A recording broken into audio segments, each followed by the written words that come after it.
When you go down on the water, the partial pressure of the nitrogen in the air you breathe gets higher and higher because the pressure gets higher.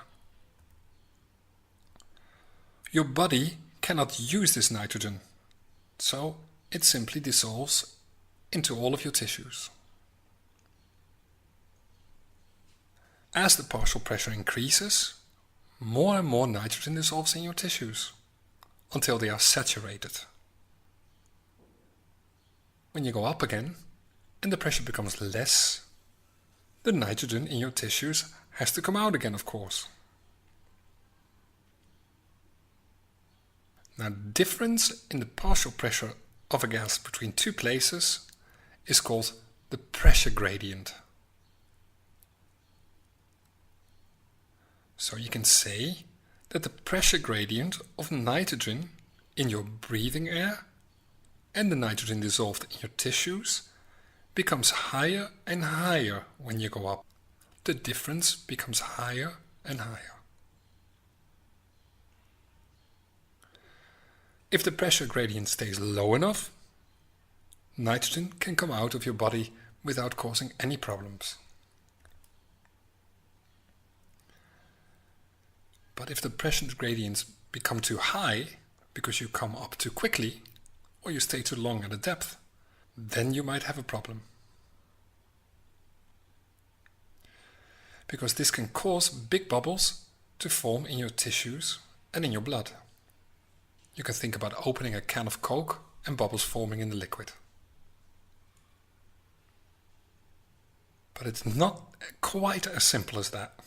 Bubbles can only develop when there are tiny microbubbles in the liquid, such as your blood, to form around.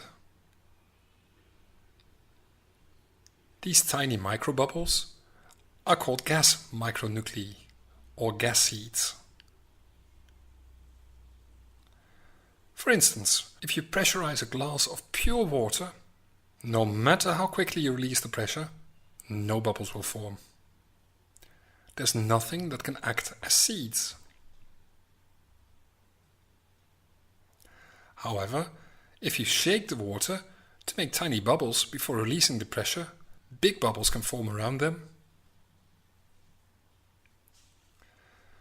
Now, your blood is continuously being shaken in the arteries and the veins, so there are many micronuclei available. The quicker your blood flows, so the more you exert yourself before, during or after a dive, the more of these gas seeds.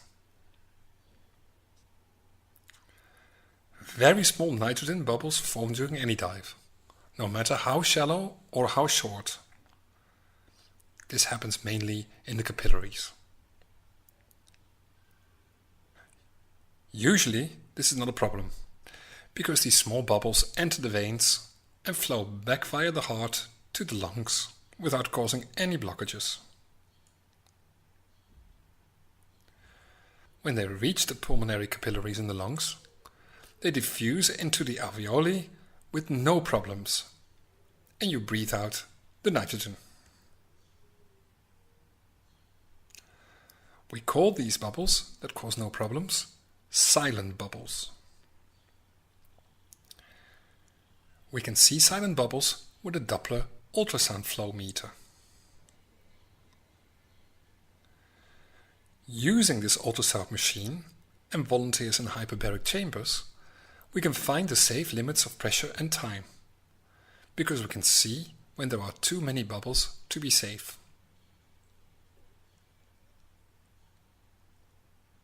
If you accumulate a lot of nitrogen by staying too long at depth, or if you come up too fast, more nitrogen has to leave your tissues as you ascend, and this will make the bubbles larger. When bubbles become larger, they can block the blood flow in narrow blood vessels, and this makes the problem bigger, because now it becomes even more difficult to transport the nitrogen to your lungs. The bubbles become larger and larger, blocking the blood flow more and more. Bubbles don't only form in your blood, also form between tissues, particularly in watery tissues, such as your ligaments and joints. And as the bubbles grow, they can compress nerve cells, and that hurts. To make things worse, your immune system attacks foreign bodies in the blood by forming platelets around them. So they also attack the bubbles. This increases the size of the bubbles, and this causes further blockages. This is called decompression sickness.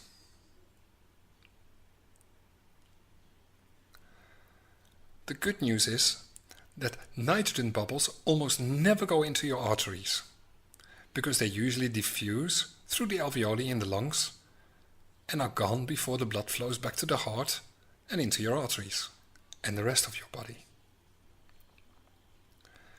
It takes time for the bubbles to grow, so the signs and symptoms of decompression sickness do not usually appear immediately after a dive.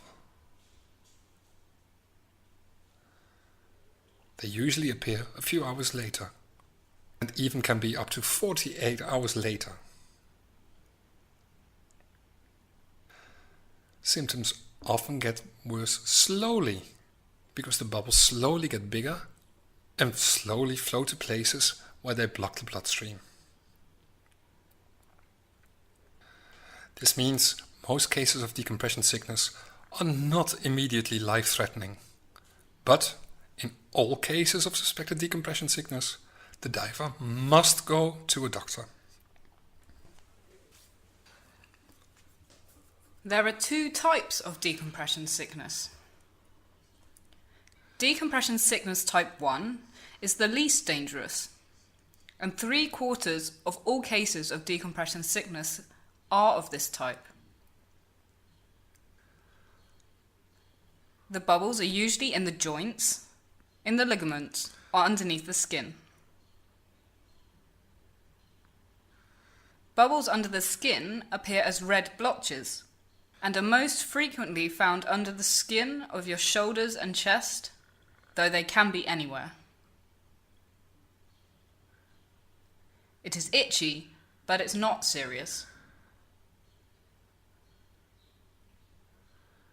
If the bubbles are in a joint or a ligament, they cause pain and make moving difficult.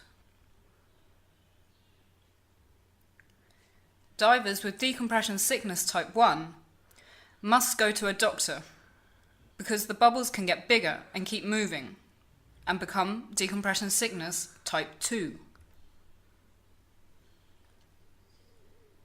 Decompression sickness type 2 is rare, but it's serious and can lead to death. The most common form of type 2 decompression sickness is nitrogen bubbles that interfere with the functioning of your central nervous system. In very rare cases, bubbles are taken back to the heart from the lungs and are pumped to your arteries and onto your brain.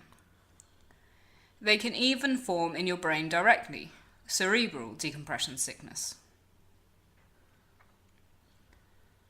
These bubbles block blood flow in the brain, and depending on the brain area where this occurs, you can experience tunnel vision, dizziness, confusion, tingling, numbness, loss of bladder control, difficulty with balance, and in the worst cases, paralysis. If bubbles block very important areas, it can lead immediately to death. Nitrogen bubbles can very occasionally block blood flow back to the heart, causing your blood pressure to drop, which means that you'll become unconscious.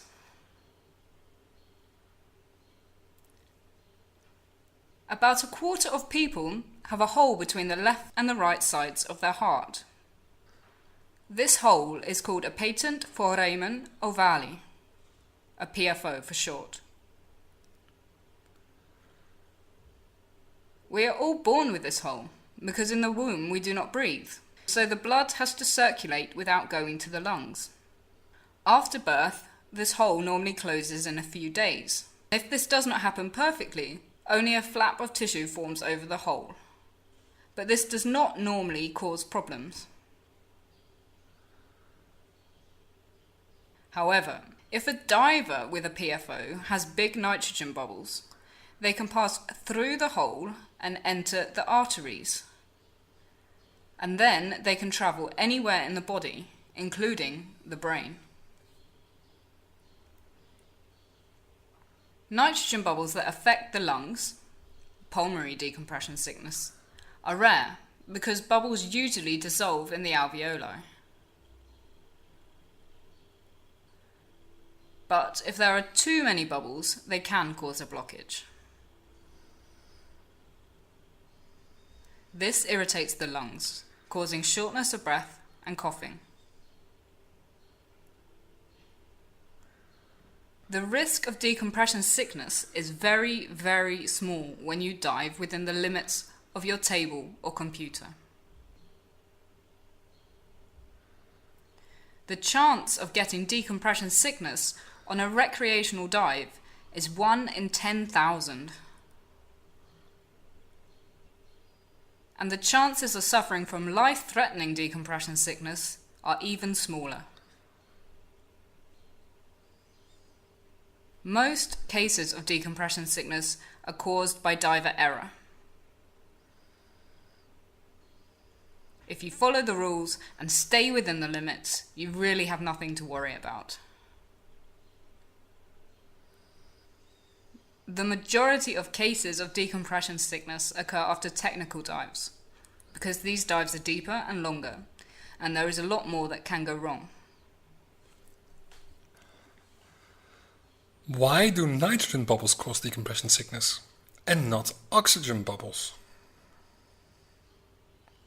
The first reason is that your body uses oxygen, and so it is quickly taken out of the bloodstream by your body cells.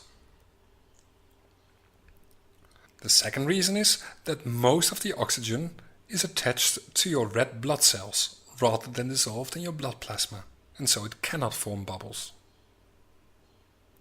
The third reason is that more nitrogen than oxygen can dissolve in the blood without saturation.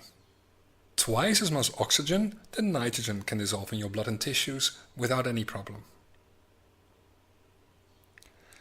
And the fourth reason is simply that there's a lot more nitrogen than oxygen in the air that you breathe.